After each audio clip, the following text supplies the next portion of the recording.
تو یہ کیا ہے؟ غسل کروایا تھا، آپ نے جانا ہے وہاں، معراج آپ نے ہے، آپ کو ہونی ہے، اور آپ کو نمازوں کا تحفہ ملنا ہے، اس لیے پاک صاف نبی تو تھے ہی تھے، یہ امت کو بتانے کے لیے جب نبی علیہ الصلوۃ والسلام کے لیے اتنا نظام چل رہا ہے، نماز کا تحفہ دیا جا رہا ہے، اے امت جب نماز پڑھنے کے لیے آؤ تو تم بھی پہلے وضو سے آنا، صاف ستھرے ہو کر آنا، خوشبو سے معطر ہو کر آنا، گندے میلے کچیلے کپڑوں میں نہیں آنا۔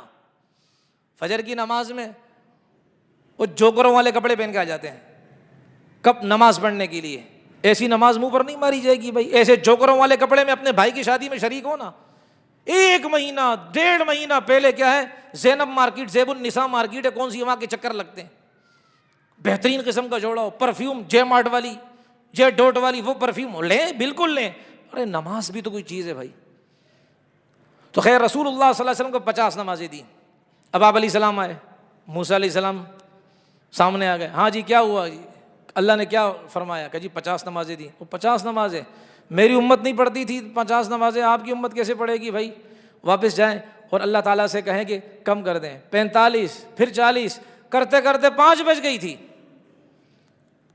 اب آپ علیہ السلام نے فرمایا بھائی ابھی میں نہیں جا رہا، بس 5 بہت ہے، بس اب میں نہیں جا رہا۔ دیکھیں اس میں کیا ہے، نبی علیہ السلام 50 پر بھی راضی تھے، اس لیے کہ نماز میں لذت ہے، نماز میں روح کا قرار ہے۔ آپ علیہ السلام تو 50 لے کر بھی آ رہے تھے، لیکن موسیٰ علیہ السلام نے کہا جی نہیں نہیں۔ اس لیے انس رضی اللہ عنہ فرماتے ہیں اللہ کی قسم سب سے زیادہ مہربان جو ہے اس امت پر کون ہے؟ سارے نبی تھے لیکن زیادہ مہربان موسیٰ علیہ السلام تھے۔ وہ 50 نمازیں کون پڑھتا؟ ہم 5 کیا 4 پڑھ کر اللہ پر احسان کرتے ہیں، یا اللہ کتنا احسان کیا آپ نے آپ پر۔ اچھا اس کی ایک اور وجہ، اب دیکھیں اللہ نے کیا فرمایا، 5 پڑھو گے 50 کا ثواب دوں گا، شکر کرے 50 نہیں ملی ہے، کیوں؟ اس لیے کہ ہم 50 میں لگتے تو اللہ کے نافرمان زیادہ بنتے ہم۔ دوسری وجہ کام کاروبار کیا کرتے، آج 5 نمازوں کے لیے کیا سیروزے کے لیے کہو نہیں یار دفتر کا معاملہ ہے بھائی، وہ کام کاروبار کا اتنے ہم جو ہے نا وہ ایک لسٹ دکھا دیتے ہیں، 50 کا کہتے گھر سے ہلتے بھی نہیں ہم، تو اس لیے 50 شکر کرے نہیں ہوئی، ورنہ کاروبار کرنے کون جاتا۔ 5 نمازیں دی ہیں، آپ دفتر جائیں، کاروبار جائیں، بیوی بچوں کی خدمت کی نیت سے، ماں باپ کی خدمت کی نیت سے، غریب فقراء کی خدمت کی نیت سے، اللہ مجھے پیسے دیں گے غریب بھائی کو دوں گا، صدقے کی نیت سے اس کے گھر کا چولہا جلے گا، اس کام سے کتنے ثواب آپ کمائیں گے۔ تو اللہ تبارک و تعالیٰ نے 5 نمازوں کا ثواب 50 کا بھی دے دیا، اور اس کے بیچ میں آپ میں کیا کر رہے ہیں، کاروبار کے لیے جاتے ہیں، وہ صدقہ خیرات اور دیگر اعمال کرتے ہیں، اللہ نے ہمارے لیے نیکیوں کی فیکٹری کھول دی ہے بھائی۔ دوسرا نقطہ کہ بھائی موسیٰ علیہ السلام نے کیوں کہا، اوروں نے کیوں نہیں کہا؟ وجہ یہ کہ دنیا میں اللہ نے موسیٰ علیہ السلام سے عرض کیا تھا یا اللہ میں چاہتا ہوں آپ کو دیکھنا چاہتا ہوں، آپ سے بات تو کر رہا ہوں، وہ کہتے ہیں نا علماء جب انسان کسی سے پردے میں بات کرے تو پھر کہتے ہیں مکھڑا تو دیکھا۔ یہ موبائل والے کہتے ہیں یار آواز تو بڑی بہترین ہے، اپنا چہرہ تو دکھا دو، پتہ چلا 80 سال کی نکلی۔ ایسے کیس بھی آئے کہ نہیں ہے؟ تو موسیٰ علیہ السلام نے کہا یا اللہ دکھا دے۔ وہ ویسے ہماری بیوٹی پارلر والوں کے بارے میں وہ بہت اچھی بات کریں، کہتے جاتی 80 سال کی ہے نکلتی 18 سال کی ہے، ایسے ڈینٹ بینٹ کرتے ہیں۔ تو موسیٰ علیہ السلام نے اللہ سے کہا یا اللہ میں آپ کو دیکھنا چاہتا ہوں، بات بہت کر لی، اب آپ کا دیدار۔ اللہ نے فرمایا تھا نا کہ بھائی آپ میں یہ کوہ طور ہے نا اس پر تجلی ڈالتا ہوں، اس تجلی کی طاقت کو آپ برداشت اگر کر پائے تو پھر آپ مجھے دیکھ سکتے ہیں، ورنہ نہیں۔ اللہ نے تجلی ڈالی تو موسیٰ علیہ السلام فخر موسیٰ صعیقا بے ہوش ہو کر گر گئے تھے۔ تو وہ کمی ابھی تک محسوس کر رہے تھے۔ تو موسیٰ علیہ السلام کی چاہت یہ تھی یار میں تو نہ دیکھ پایا، محمد صلی اللہ علیہ وسلم اللہ کے پاس جا رہے ہیں، اللہ کو دیکھ رہے ہیں، پھر واپس آ رہے ہیں، تو اللہ کے ذات کے انوارات محمد پاک کے چہرے پر پڑ رہے ہیں، تو چلو اللہ کو نہیں دیکھ سکا، اللہ کے انوارات ذات کے محمد کے مکھڑے اور چہرے پر پڑ رہے ہیں، اس انوارات سے میں بھی فائدہ حاصل کر لوں۔ اس لیے بار بار موسیٰ علیہ السلام آپ علیہ الصلوۃ والسلام کو مشورے دے رہے تھے حضرت تھوڑا تشریف لے جائیں نا، دوبارہ 5 کم کروا لے، 5 کم کر لے۔ یہ بھی نقطہ علماء نے لکھا واللہ اعلم۔ اب رسول اللہ صلی اللہ علیہ وسلم واپس آئے، مکہ المکرمہ آئے، اب کفر کا ماحول ہے، رسول اللہ صلی اللہ علیہ وسلم نے وہاں ببانگ دہل بتایا کہ اللہ نے راتوں رات مجھے اسراء کروائی، معراج کروائی۔ تو مشرکین مکہ تو رسول پاک علیہ الصلوۃ والسلام کے خلاف پروپیگنڈا میں ویسی بہت تیزی دکھا رہے تھے، ان کو ہاتھ لگ گیا موقع، انہوں نے کہا دیکھو بھائی یہ کیسی باتیں کر رہے ہیں، بہکی بہکی باتیں، نعوذ باللہ ہم ایسے الفاظ نہیں کہہ سکتے جو ان ظالموں نے اللہ کے نبی کے لیے کہیں۔ اب رسول اللہ صلی اللہ علیہ وسلم کے خلاف ایک پروپیگنڈے کا بہترین نادر نایاب موقع مل گیا، سیدھا گئے ابو بکر صدیق کے پاس۔ جھلے اور پاگل تھے یہ لوگ، کس کے پاس چلے گئے؟ آبیل مجھے مار، متھا کہاں مارا انہوں نے؟ ابو بکر صدیق کے پاس گئے، ظالموں ابو بکر صدیق کے پاس گئے، او دیکھو تمہارا محمد کیا کہہ رہا ہے۔ اچھا یہ بتاؤ، ایک آدمی اگر کہے کہ راتوں رات میں اس طرح گئے بیت المقدس گیا، مانو گے؟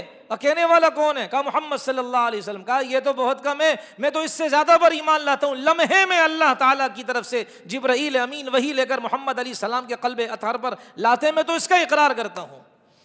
ابو بکر صدیق تھے، ان کو معجزے کی دیکھنے کی ضرورت نہیں تھی، اس لیے کسی نے کہا نبی علیہ الصلوۃ والسلام ذات تھی تو ابو بکر سایہ تھے، جہاں نبی جاتے سایہ ان کے ساتھ جاتا۔ آپ علیہ الصلوۃ والسلام ہجرت کر رہے ہیں، ابو بکر ساتھ میں ہیں۔ آپ علیہ السلام بدر میں ہیں، ابو بکر ساتھ میں ہیں۔ آپ علیہ السلام احد میں ہیں، ابو بکر ساتھ میں ہیں۔ رسول پاک علیہ السلام گنبد خضرا کے نیچے آرام فرما رہے ہیں، ابو بکر وہاں بھی ساتھ میں ہیں۔ اور رسول پاک علیہ الصلوۃ والسلام کی مثال کیا ہے؟ سورج کی ہے، اور ابو بکر صدیق رضی اللہ عنہ کی مثال چاند کی ہے۔ چاند سورج سے روشنی حاصل کرتا ہے، سورج کے ہوتے ہوئے چاند ظاہر نہیں ہوتا، کبھی کبھی دکھتا ہے لیکن اپنی روشنی اس کو وہ ظاہر نہیں کرتا، اس لیے کہ سورج کی طاقت ہوتی ہے۔ تو نبی علیہ السلام کی مثال آفتاب کی، سراج منیر، قرآن کریم میں اللہ نے فرمایا ہے۔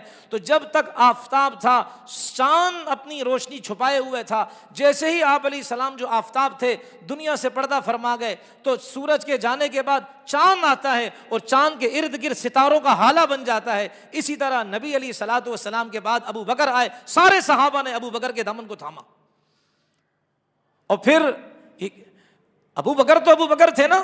ایک دفعہ حضرت علی رضی اللہ نے فرمایا، یہ جو کہتے ہیں نا ابو بکر کے خلاف، رضی اللہ عنہ کے خلاف الٹی سیدھے ہانکتے رہتے ہیں، ابو بکر رضی اللہ عنہ کے بارے میں حضرت علی رضی اللہ نے فرمایا کہ مجھے جو بات بھی ابو بکر صدیق رضی اللہ عنہ نے نبی علیہ السلام کے بارے میں فرمائی، میں نے ان سے گواہی نہیں مانگی، میں نے ان سے گواہ نہیں مانگا کہ تمہارے ساتھ کون گواہ ہے کہ آپ نے نبی سے یہ بات سنی ہے، اس لیے کہ ابو بکر جھوٹ بول ہی نہیں سکتا۔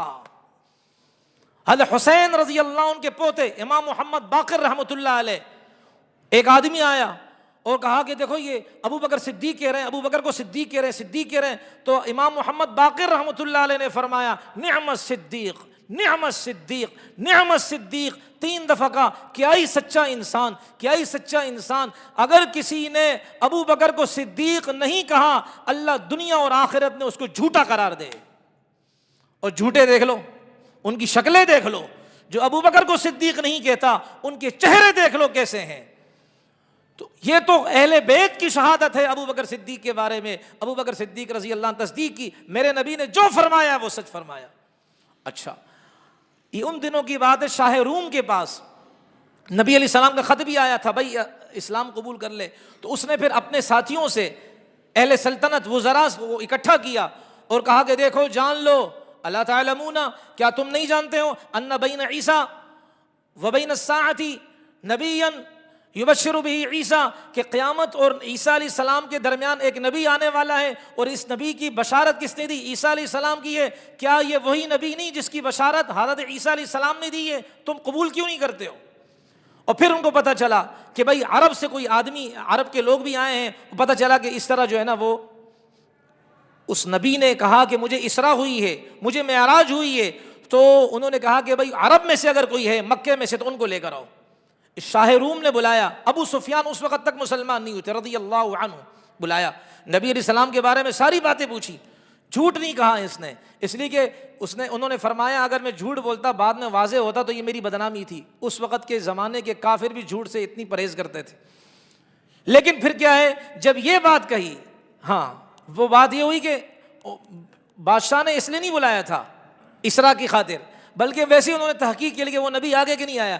تو ابو سفیان نے ساری باتیں بتائیں، پھر کہا ہاں ایک بات ہے اس میں جھوٹ ہو سکتا ہے۔ کہا کیا بات؟ کہ نبی کہہ رہے میں پل بھر میں یہاں سے آسمانوں پر گیا، اللہ سے ملاقات ہوئی۔ تو یہ شک ڈالنے کی انہوں نے کوشش کی ابو سفیان رضی اللہ عنہ، اس وقت تک مسلمان نہیں تھے۔ تو وہاں ایک عیسائی عالم تھا، اس نے کہا میں گواہی دیتا ہوں محمد صلی اللہ علیہ وسلم بیت المقدس آئے تھے اس رات۔ کہا وہ کیسے؟ کہا میں وہاں بیت المقدس میں رہتا تھا، وہاں کا عالم ہوں میں۔ تو مسجد وہ جو بیت المقدس ہے، رات کو سارے دروازے بند کر دیے، ایک دروازہ رہ گیا، زور لگایا دروازہ بند نہیں ہو رہا، اوروں کو بلایا دروازہ بند نہیں ہو رہا، بڑھائی کارپینٹر ان کو بلایا، تو اس نے کہا لگتا ہے اس کی چوکھٹ گر گئی ہے یا یہ اس عمارت میں کوئی کیا ہے خرابی آ گئی جس کی وجہ سے دروازہ بند نہیں ہو رہا۔ ہم نے کہا چلو صبح تک اس کو کیا کرتے ہیں، التوا کا شکار ہو گیا یہ معاملہ، پینڈنگ میں رکھتے ہیں، صبح کو دیکھیں گے۔ جب صبح ہوئی میں آیا تو جہاں پچھلے نبی اپنی سواریوں کو باندھتے تھے وہاں کڑے اس میں سوراخ ہوا پڑا تھا اور دروازہ بند ہو چکا تھا۔ ایسے نشانات میں نے دیکھے تو میں نے کتاب اپنی میں پڑھا تھا کہ یہاں آخری نبی اس امت کا آئے گا، اس لیے میں نے ان علامتوں سے یہ فیصلہ کیا کہ یہاں وہ نبی آخری نبی آیا۔